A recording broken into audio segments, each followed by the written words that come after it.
Welcome back to another day in our Advent devotional. Today we are talking about Jeremiah.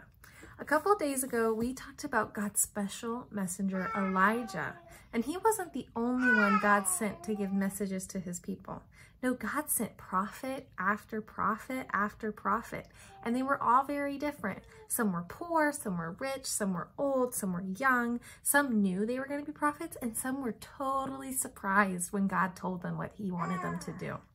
One prophet was named Jeremiah, and he got an interesting nickname, the weeping prophet.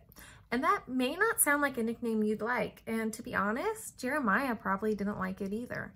But Jeremiah knew that when God gives you a message, you have to share it, whether it makes you laugh or it makes you cry. Well, a lot of the messages God gave Jeremiah made people cry. Jeremiah warned them if they kept pushing God away, there was going to be trouble. Jeremiah warned them if they ignored God, God wouldn't listen to their prayers. And Jeremiah warned them that if they didn't listen to God, God would send them far away from home.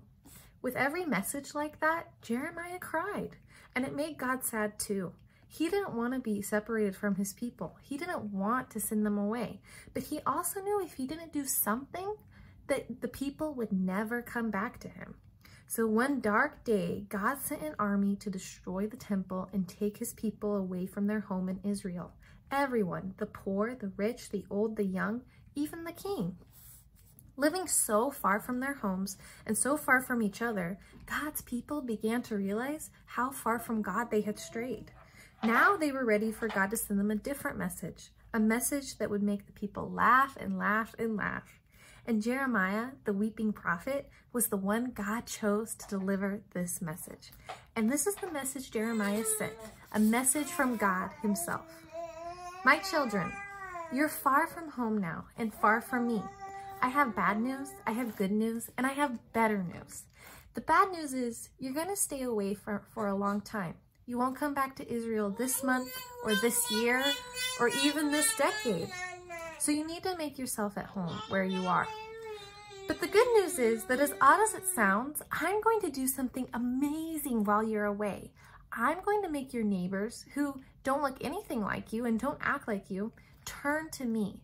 Because of the way you love them, people from many different nations will know who I am. But that's not all. The better news is this isn't going to last forever. Does it feel like you're all alone? Does it feel like my plans aren't working?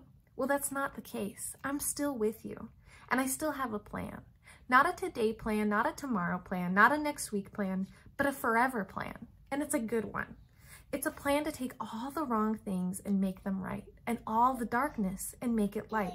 It's a plan to bring you back to me. We'll be together again. And when I do, you'll remember what another prophet said, Emmanuel, which is a name that means God with us. I love you. Love God. Even though things were hard and the Israelites didn't completely understand God's plan, he was always putting together this plan to send Jesus to completely reconcile our relationship with God. And just like Jeremiah, Jesus would come to earth and have to say and do a lot of hard things. But it was all for us, and so that we can be reconciled back to God forever.